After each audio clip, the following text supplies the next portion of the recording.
Écho. L'édito sport sur Europe 1. Bonjour Virginie Fulpin. Bonjour Dimitri, bonjour à tous. L'Asvel, c'est du basket, a frôlé l'exploit hier soir en Euroleague, la Ligue des champions de basketball. Le club était privé de nombreux joueurs blessés. Pourtant, il ne s'est incliné que de justesse à Belgrade contre l'Étoile Rouge. C'est un des grands d'Europe, l'Étoile Rouge de Belgrade. Ça ne remet pas en cause sa marche en avant. L'Asvel renaît au niveau européen, notamment grâce à son propriétaire, un certain Tony Parker.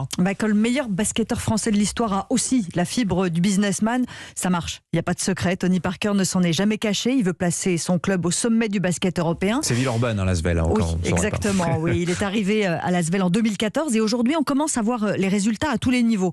C'est pas la petite défaite d'hier soir qui va remettre quoi que ce soit en cause. L'Euroleague, c'est une ligue quasi fermée. Donc pour y briller, encore faut-il déjà en faire partie. C'est chose faite depuis le mois de juin. L'Asvel est devenu un membre permanent du gratin européen pour les 10 ans à venir. Et la présence de Tipeee n'est évidemment pas étrangère à cette invitation. Il a un nom, un carnet d'adresses et il sait nouer les partenariats qui font la différence, comme avec l'Olympique Lyonnais par exemple. Le club de Jean-Michel Aulas détient un tiers du capital de l'Asvel maintenant. Bien sûr, ça a permis d'augmenter le budget, de faire venir des joueurs, donc de se renforcer sur le parquet et ça se voit. Ça va même plus loin que ça puisqu'une nouvelle salle de basket de plus de 15 000 places sera construite en 2023. Tony Parker avance avec son club un peu comme il le faisait sous les paniers, rien ne l'arrête. Et c'est quand même une excellente nouvelle pour le sport français de voir quelqu'un comme lui s'impliquer autant. Et puis il a aussi une influence personnelle sur les joueurs du club. Alors Tony Parker n'est pas l'entraîneur de l'Asvel, ça c'est son frère qui est sur le banc, mais il s'est rappelé aux joueurs qui connaissent un petit peu leur boulot. En fin de saison dernière, après la période Covid qui a beaucoup perturbé le calendrier, les joueurs traînaient des pieds pour jouer un Final 8, un tournoi pour les meilleures équipes, afin de désigner le champion.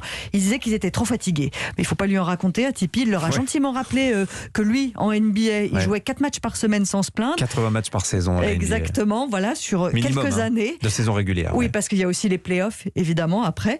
Et puis en plus, vu que les joueurs avaient refusé de baisser temporairement leur salaire pour compenser les effets de la crise sanitaire, le moins qu'ils pouvaient faire, c'était quand même d'aller sur le parquet. Bref, Tony Parker n'est pas là pour rigoler et on se remet à croire que le basket français peut exister en Europe pour trouver enfin un successeur au CSP Limoges, seul club français à avoir remporté la plus prestigieuse des Coupes d'Europe. Toute ma jeunesse. Vous vous souvenez, Richard 1993, déjà.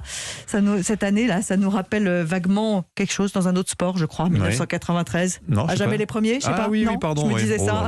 Vous avez une meilleure culture sportive que moi. Merci Virginie Fulpin.